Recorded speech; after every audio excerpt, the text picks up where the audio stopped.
Olá pessoal! Antes de tudo, nesse vídeo de sexta-feira eu começo desejando a todos Feliz Páscoa. E o tema que nós vamos falar hoje é um tema muito importante para estabelecer causalidade de número de mortes por Covid-19 na comparação entre países, por exemplo, que é o conceito de excesso de mortalidade. Esse conceito não é usado normalmente, é o conceito epidemiológico adequado. O que a gente vê muitas vezes são discussões polarizadas de pessoas comparando entre países, por exemplo, o número de mortes absolutas ou até mesmo taxa de mortalidade por Covid, que é aquele que tem no denominador a população, né?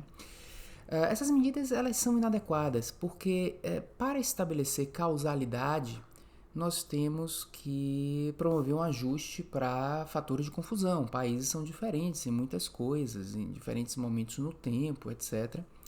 E simplesmente comparar essas coisas não significa que é o que está acontecendo no país que promove que ele seja mais ou menos predisposto a causar mortes, né? Então isso é causalidade. É bem verdade que o número absoluto de mortes ele fala por si só em termos da tragédia, né? Por exemplo, a tragédia de Brumadinho é uma tragédia que acometeu 259 pessoas, matou 259 pessoas, e isso por si é uma tragédia. Eu não preciso estar ajustando epidemiologicamente isso para entender a gravidade daquele problema em 2019. Portanto, do ponto de vista humanitário, as nossas 300 mil mortes já são suficientes e eu não preciso de nenhum outro índice epidemiológico. Mas no momento em que eu tento estabelecer causalidade na comparação de países, que causalidade é essa? Por exemplo, se o Brasil é pior ou melhor em termos de causar mortes do que outro país. Esse tipo de causalidade precisa de mais sofisticação, no sentido de ajustar para todas as diferenças que existem entre os países. Como eu vou fazer isso? Eu não posso randomizar países, né? Como eu randomizo pessoas e ajustar para fatores de confusão. Na realidade, o que se usa é o conceito de excesso de mortalidade. No excesso de mortalidade, a gente primeiro compara o país com ele mesmo e depois compara essa comparação entre os países, ok? Quando a gente compara, em primeiro lugar, um país com ele mesmo, nós estamos ajustando para os fatores de confusão. Portanto, a gente ganha com essa comparação um delta, que é o quanto variou de mortes durante a pandemia versus anos anteriores à pandemia. Esse é o delta, é o quanto a pandemia trouxe de morte, e eu comparo isso entre os países. Então, observe que essa técnica ajusta para fator de confusão. Porque se eu comparo 2020 com a média dos 5 anos anteriores, esses períodos eles são próximos. O país é mais ou menos a mesma coisa.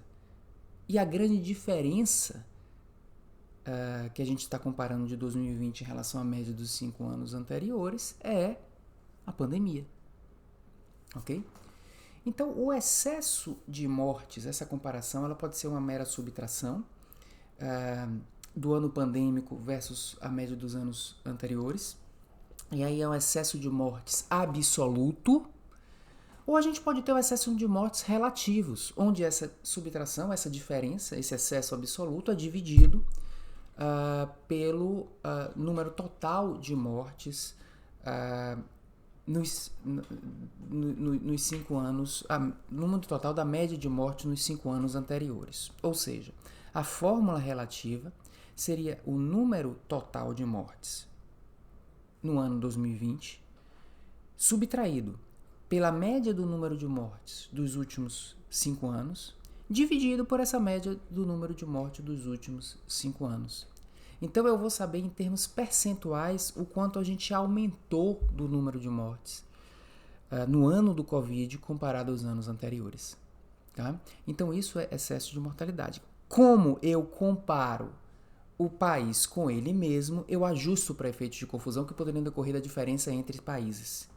E essa comparação do país com ele mesmo, que é um delta do aumento de mortes, isso sim eu comparo entre os países. Problema resolvido do ponto de vista epidemiológico, ou seja, eu ajustei para esses fatores de confusão que decorreriam da diferença entre os países. Mas ainda tem outra vantagem do excesso de mortes. O excesso de mortes é uma medida sensível ao paradigma populacional, aquele dos fenômenos interconectados ou sistêmicos. Ele mede a questão sistêmica. Quando a gente avalia excesso de morte, a gente não está computando mortes por Covid a partir de atestado médico. A gente está contando o excesso. E esse excesso engloba não só a morte direta da infecção Covid, como outras mortes que podem ter decorrido da pandemia, mas não são do Covid. Por exemplo, a gente pode imaginar que pode haver aumento de morte cardiovascular ou morte por câncer devido ao colapso do sistema de saúde. Eu posso imaginar que pode haver uma redução de mortes por acidente, porque as pessoas saem menos de casa. Outros argumentam que, na verdade, aquelas pessoas, boa parte das pessoas que morreram de Covid já iam morrer de outra doença, Covid foi só um precipitador. Tudo isso aí é computado na medida sistêmica do excesso de mortes. Tudo isso aí é computado, porque eu estou simplesmente comparando os períodos anteriores com esse período. Então, tudo que pode estar influenciando, tudo que pode ser diferente decorrente da pandemia do ano 2020, não estará presente nos outros anos anteriores. Então você vê o efeito total da pandemia, decorrente do efeito direto e do efeito indireto. A gente vê o efeito total da pandemia, decorrente de questões econômicas, que alguns acham que pode aumentar mortes também, ou até de questões que diminuam algumas mortes se você colocar morte por acidente também nesse índice. É verdade que alguns não colocam só morte natural, mas se você colocar, completa dessa maneira também. De maneira que tem essas duas vantagens o excesso de mortalidade. A vantagem de ajustar para fatores de confusão quando você está comparando regiões diferentes, e a vantagem de ser uma medida sistêmica que envolve todos os fenômenos que podem levar à morte na pandemia, não só o fenômeno vírus Covid-19. Ainda tem uma terceira vantagem. A gente sabe que as notificações de causa de morte elas podem ser falhas. E isso aqui não é baseado em notificação. É baseado em excesso. Portanto, é uma medida mais completa. Essa é a medida epidemiológica mais adequada. E como eu disse, ela pode ser absoluta ou relativa, mas o relativo é o que traz a propriedade do que está acontecendo naquela situação. O absoluto nos traz uma noção concreta da realidade, mas a propriedade em termos de dizer assim, esse local tem mais problemas do que esse, é a medida relativa. Assim como a gente disse que a redução relativa do risco é a propriedade intrínseca do tratamento, o excesso de morte relativa é o que traz a propriedade intrínseca de cada país em termos de predispor mais ou menos à morte. Então vamos agora aos números do Brasil, comparando também com o número de outros países. No site do CONAS, que é o Conselho Nacional de Secretários de Saúde dos Estados, isso está muito bem organizado, muito bem colocado. O Brasil, em 2020, em relação a 2020, teve 275 mil mortes excedentes em termos absolutos. E isso corresponde a um crescimento relativo de 22% nas mortes naturais. Portanto, o excesso de mortes do Brasil, de acordo com o CONAS, é 22% em 2020. Esse excesso foi maior na região sudeste, 38%, comparado a 32% na região nordeste, 12% no norte, 10% no centro-oeste e 9% no sul. Isso 2020. Agora vamos comparar a outros países. Nos Estados Unidos, a estimativa é de que houve, em termos absolutos, 400 mil mortes excedentes em 2020. Isso dividido por 3,2 milhões de mortes em 2020 nos Estados Unidos, dá 13% de excesso relativo de mortes. Portanto, 2020, Estados Unidos, 13%, Brasil, 22%.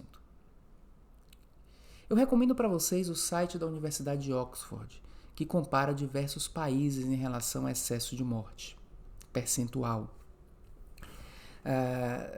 Lá tem um mapa e que ele vai mostrando a cada semana da pandemia o quanto existe de excesso de mortes em relação à média das semanas dos anos anteriores, ok? Numa semana de junho de 2020, por exemplo, o Brasil teve 33% de excesso de morte. Isso era maior do que a maioria dos países nessa semana de junho. Já em novembro de 2020, o Brasil estava com 22% de excesso de morte na primeira semana de novembro. Menor do que Estados Unidos, menor do que Rússia e menor que alguns países da Europa. Em fevereiro de 2021, o Brasil sobe para 38% de excesso de mortes, à frente da maioria dos países. Uma notícia boa é que, em momento algum, o país teve mais de 50% de excesso de mortes, que é a cor vermelha desse mapa do site. Como já aconteceu com Rússia, Itália, leste europeu, México, Colômbia, Equador e Chile. Então, sim, o Brasil está pior do que boa parte dos países. Já foi melhor, está no seu pior momento. Mas outros países passaram por momentos piores que os nossos atuais. É fato, pessoal, que a nação não tem uma liderança à altura do problema que estamos vivendo, o que torna lamentável a condução sanitária desta pandemia.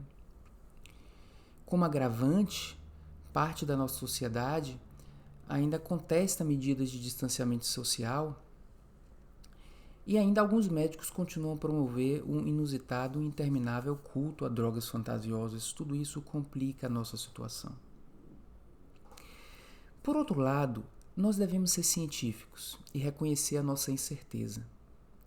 Na falta do contrafactual, ou seja, um outro Brasil, que tenha uma outra gestão sanitária para a gente comparar com esse atual, nós não podemos saber ao certo o quanto esse excesso de morte de 22% se deveu às inadequações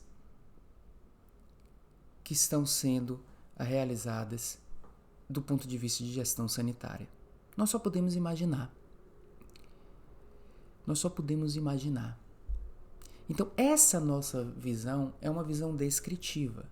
Cientificamente está correto a descrição do excesso de mortes e que o Brasil é um dos piores países. Pior do que os Estados Unidos, que tem o maior número de mortes absolutas. Pior do que a Rússia. Por outro lado, nós não sabemos o quanto desses 22% de mortes em 2020 decorreu da inação desse governo. Nós só podemos imaginar, temos o direito de imaginar. Mas o que eu proponho é que a visão científica fique no descritivo e não tente estabelecer relações causais, porque a gente pode estabelecer uma relação causal de que o Brasil é pior do que outro país. Mas estabelecer uma relação causal de que o Brasil é ruim por A, B ou C, em termos quantitativos, dizer o quanto da quantidade, a gente perde a razão científica. Nossa razão da crítica está na forma como a coisa está sendo conduzida. E isso basta para sermos críticos. Mas cuidado com o estabelecimento de causalidade quantitativa. Para isso a gente precisaria de outros métodos que a gente não tem, métodos que inclusive considera o contrafactual. Mas a mensagem aqui é: vamos utilizar a medida adequada se a gente quer comparar realidades, que é o excesso de morte. Vamos utilizar o relativo e reconhecer que estamos numa situação extrema. E para situações extremas, não podemos utilizar de atitudes ou de posicionamentos medíocres.